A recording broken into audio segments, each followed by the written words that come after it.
Good morning student. तो आज हम डिस्कस करने जा रहे हैं कौन कौन से फैक्टर हैं और कौन कौन से जो प्रिंसिपल हैं वो एसोसिएटेड हैं किसके साथ, लाइफ फिश ट्रांसपोर्टेशन के साथ।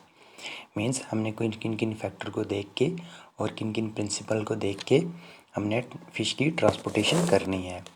तो इसमें सबसे पहले जो फैक्टर आता है उसमें सबसे पहले हम बात करते हैं quality of fish. Means quality of fish कैसी होनी चाहिए, किसके लिए, ट्रांसपोर्टेशन के लिए।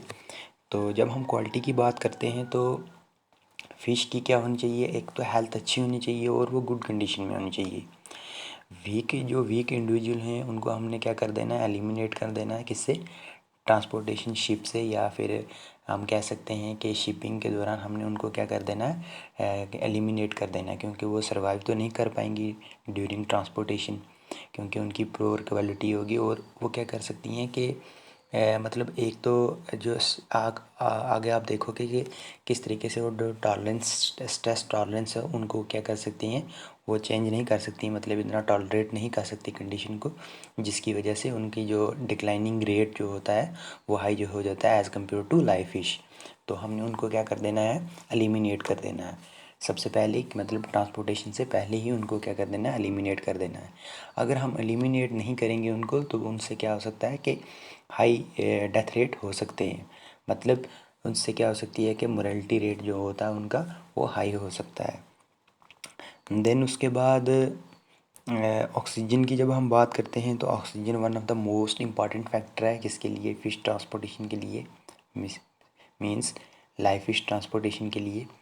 तो देखिए कि एडिक्वेट अमाउंट में, एडिक्वेट लेवल पे ऑक्सीजन डिज़ोल्व होना ज़रूरी है, किसमें, जिस टैंक में हम क्या कर रहे हैं कि फ़िशेस की ट्रांसपोर्टेशन कर रहे हैं। और यही मतलब एक कंटेनर में कितनी ऑक्सीजन है ये नहीं बताता कि उस कंटेनर की या उस टैंक की क्या है, गुड कंडीशन है।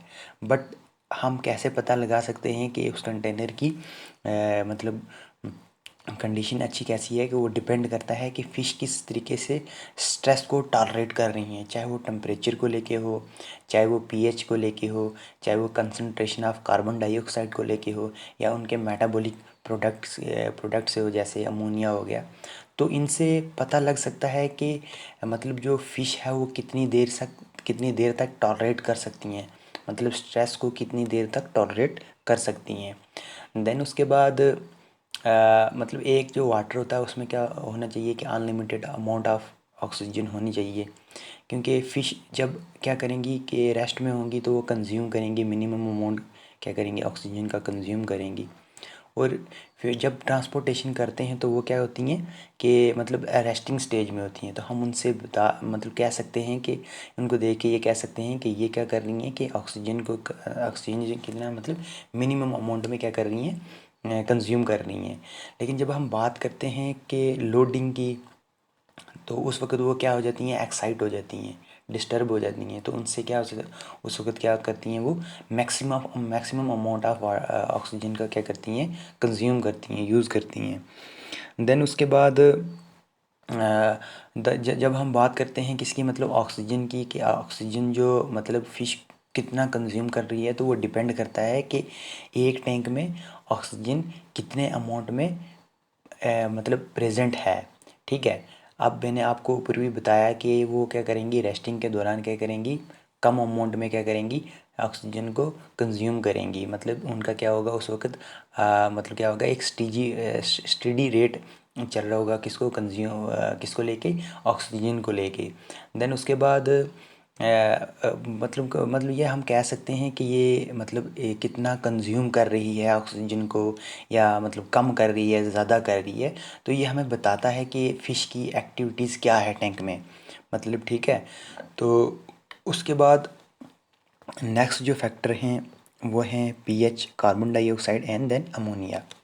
तो जब हम बात करते हैं किसकी, मतलब ट्रांसपोर्टेशन की, तो सबसे पहले ट्रांसपोर्टेशन होने से पहले जो वाटर, किस वाटर में हमने फ़िश को डाल के ट्रांसपोर्ट करना है, हमने उसको क्या करना है, अच्छे से चेक करना है क्या करना है, उसकी पीएच को देखना है, उसकी टॉक्सिसिटी को देखना है कि अमोनिया का कंटेंट तो ज़्यादा तो नहीं है।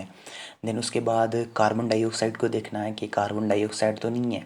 आगे हम देखेंगे कि कार्बन डाइऑक्साइड का क्या इफ़ेक्ट हो सकता है पीएच पे, एंड देन अमोनिया का इफ़ेक्ट क्या हो सकता है। तो सबसे पहले हम बात करते हैं कार्बन डाइऑक्साइड की।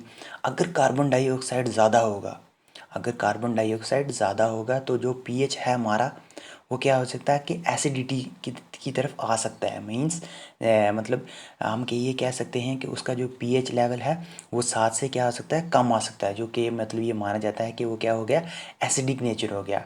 अब एसिडिक नेचर होगी तो अल्टीमेटली जो वाटर का पीएच लेवल है वो क्या हो जाएगा, चेंज हो जाएगा।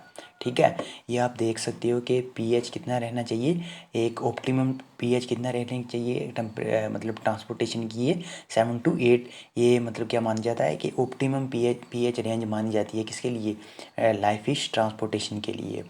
देन नेक्स्ट जब हम बात करते हैं अमोनिया की, तो अमोनिया क्या होता है कि जब प्रोटीन की मेटाबॉलिज्म होती है या बैक्टीरियल इन्फेक्शन होता है किस पे, वेस्ट मटेरियल पे, फिशेस के वेस्ट मटेरियल पे, तो उससे क्या हो सकता है कि अमोनिया की फॉर्मेशन हो सकती है।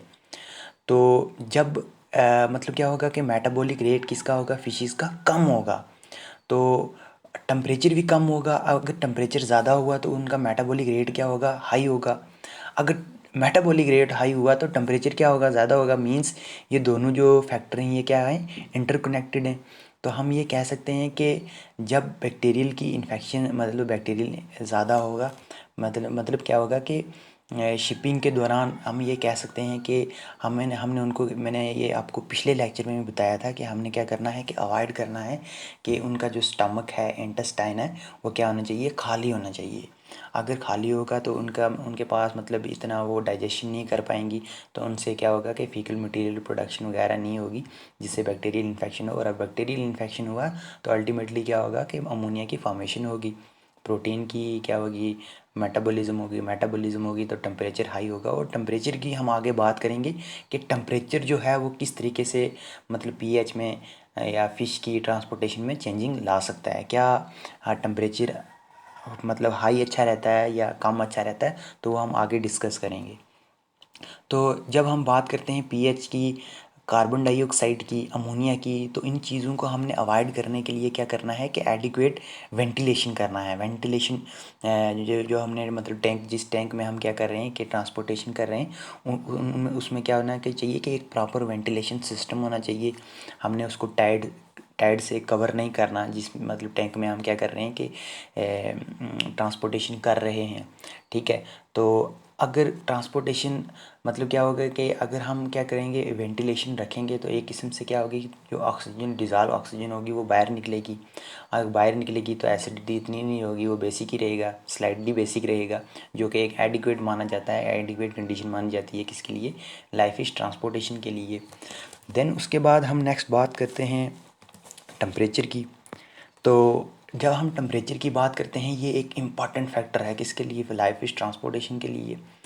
अगर टेम्परेचर लो होगा तो मतलब क्या होगा कि मतलब पीएच जो होगी वो रिमेन हाई रहेगी। मींस मतलब क्या होगा कि 7 से ऊपर ही रहेगी, जो कि एक बेसिक मानी जाती है और एक एडिक्वेट मानी जाती है, अच्छी मानी जाती है किसके लिए, लाइफ फिश ट्रांसपोर्टेशन के लिए। फिशेस का मेटाबॉलिज्म क्या होगा, उससे डिक्रीज़ रहेगा। और ये जो टेम्परेचर होना चाहिए ये कितना होना चाहिए, 6 to 8 डिग्री सेल्सियस होना चाहिए किसके लिए, कोल्ड वाटर फिशेस के लिए। देन जब हम वार्म वाटर फिशेस की बात करते हैं तो वहाँ पे कितना होना चाहिए, 10 to 12 डिग्री सेल्सियस होना चाहिए किसके लिए, वार्म वाटर फिशेस के लिए। लेकिन कब होना चाहिए, समर में होना चाहिए, जब हम समर में क्या कर रहे हैं, ट्रांसपोर्टेशन कर रहे हैं। देन उसके बाद 3 to 5 डिग्री सेल्सियस किसके लिए होना चाहिए, कोल्ड वाटर टेम्परेचर के लिए होना चाहिए। देन उसके बाद 5 to 6 डिग्री सेल्सियस होना चाहिए for warm water during spring and ottoman season में, ऑटमन सीजन में। देन उसके बाद 1 to 2 डिग्री सेल्सियस होना चाहिए विंटर में। ठीक है, नेचुरली मतलब ये जो टेम्परेचर रेंज होते हैं ये डिपेंड करती है मतलब अब क्या होती है कि मतलब जो फ्राई फिशेस वगैरह होती हैं, ये जुवेनाइल फिशेस होती हैं, तो उनके लिए ये क्या होता है कि ये जो टेम्परेचर है 6 to 8 degree Celsius, 5 to 6 degree Celsius, 1 to 360, तो इनके लिए ये क्या होता है कि एप्लीकेबल माना जाता है इनकी ट्रांसपोर्टेशन के लिए। इनसे ज़्यादा से ज़्यादा अगर इस किस्म के टेम्परेचर को हम मेंटेन करेंगे तो हमारे जो मोर्टलिटी रेट होगा, मीन्स डेथ रेट जो होगा, वो क्या होगा, कम रहेगा, मतलब कम होने के चांसेस हैं। देन उसके बाद कौन कौन से प्रिंसिपल एसोसिएटेड हैं किसके साथ, लाइफ फिश ट्रांसपोर्टेशन के साथ, ठीक है। अब जब हम ट्रांसपोर्टेशन प्रिंसिपल की बात करते हैं तो सबसे पहले हमारे पास आ जाता है कि जब भी हमने ट्रांसपोर्टेशन करनी है लाइव फिश की, तो हमने क्या करना है कि मॉर्निंग में करना है, मतलब ये एक बेटर माना जाता है। उसके बाद इनको हम क्या बोलते हैं, कूल हॉर्स बोलते हैं, क्योंकि थोड़ा ठंडा होता है ना, इस वजह से। देन उसके बाद वाटर, जिस वाटर में हम क्या कर रहे हैं, ट्रांसपोर्टेशन कर रहे हैं, जिस वाटर में हमने फ्राई फिशेस को रखा है, तो वो क्या होना चाहिए, कूल होना चाहिए और क्लीन होना चाहिए, ठीक है। उसकी पीएच को टेस्ट वगैरह करके, जैसे मैंने पहले भी बताया। देन उसके बाद कितनी मतलब फ़िश सीड को हमने ट्रांसपोर्ट करना है एक मतलब कंटेनर में, तो उस चीज़ को भी क्या करना है, हमने मेंटेन रखना है। देन ऑक्सीजन पैकेजिंग का क्या करना है कि खास ख्याल रखना है, क्योंकि एक बेस्ट मेथड माना जाता है किसके लिए, ट्रांसपोर्टेशन के लिए। देन उसके बाद मतलब केयर रखनी है इसकी कि जो हमारा कंटेनर जो है जिसमें हमने फिशेस की ट्रांसपोर्टेशन करवा रहे हैं, तो उसमें क्या हो कि डायरेक्ट सनलाइट ना पड़े उसके जिस बैग में हमने उनको क्या किया हुआ कि पैक करके ट्रांसपोर्टेशन कर रहे हैं। देखिए अगर सनलाइट ज़्यादा से ज़्यादा होगी तो उससे क्या होगा, टेम्परेचर में इंक्रीज़ आएगा। टेम्परेचर इंक्रीज़ होगा तो एक किस्म से हम कह सकते हैं कि जो डिज़ॉल्व ऑक्सीजन है या उसमें क्या हो सकती है कि वो क्या हो सकती है, कम हो सकती है, जिसकी वजह से जो हमारी फिशेस जो हैं वो सर्वाइव नहीं कर पाएंगे। और इससे क्या होगा कि कार्बन डाइऑक्साइड क्या होगी, इंक्रीज़ होगी। अगर कार्बन डाइऑक्साइड इंक्रीज़ होगी तो हमारी एसिडिटी क्या होगी, इंक्रीज़ होगी। देन उसके बाद हमने ये देखना है कि जो सीड पैकेजिंग बैग हैं वो मतलब क्या होंगे कि कवर होना चाहिए जिससे उनका टेम्परेचर जो हो वो मतलब बैग का टेम्परेचर जो हो क्या हो सके, मेंटेन हो सके, मतलब रिमेन लो हो टेम्परेचर। देन उसके बाद फिजियोलॉजिकल रिक्वायरमेंट की जब हम बात करते हैं तो फिशेस का क्या होना चाहिए, हाई डीओ होना चाहिए। High DO means high dissolve oxygen होनी चाहिए, लेस क्या होना चाहिए, कार्बन डाइऑक्साइड की कंसनट्रेशन हो जानी चाहिए, टेम्परेचर मेंटेन होना चाहिए। टेम्परेचर कितना होना चाहिए, mostly 22 to 23 degree Celsius for adult fishes, not fry fishes, ठीक है। फ्राई फिशेस का मैंने पीछे आपको बताया है। देन उनकी इसके लिए कितना होना चाहिए, पीएच 7.5 to 80.5 कितना होना चाहिए, टेम्परेचर पीएच की रेंज होनी चाहिए। तो ये कुछ प्रिंसिपल हैं जो इसके साथ एसोसिएटेड हैं। होप आपको अच्छे से ये समझ आया होगा कि किस तरीके से हम लाइव फिश ट्रांसपोर्टेशन करते हैं और उनके साथ कौन कौन से फैक्टर एसोसिएटेड हैं, प्रिंसिपल कौन से एसोसिएटेड हैं। अगर आपको इस किसी भी पॉइंट की समझ नहीं आई, किसी भी स्लाइड की समझ नहीं आई, किसी भी फैक्टर की समझ नहीं आई, तो आप मेरे से पूछ सकते हो, अच्छे से पूछ सकते हो। आप इसको अच्छे से देखिए, अगर कहीं से समझ ना आए तब भी तो आप मेरे को पूछ सकते हो कि सारी इस भी चीज़ की समझ नहीं आ रही, तब तक आप इसको देखिए अच्छे से। तो एग्ज़ाम के लिए इन्हीं चीज़ों को तैयार करना है। Okay, thank you.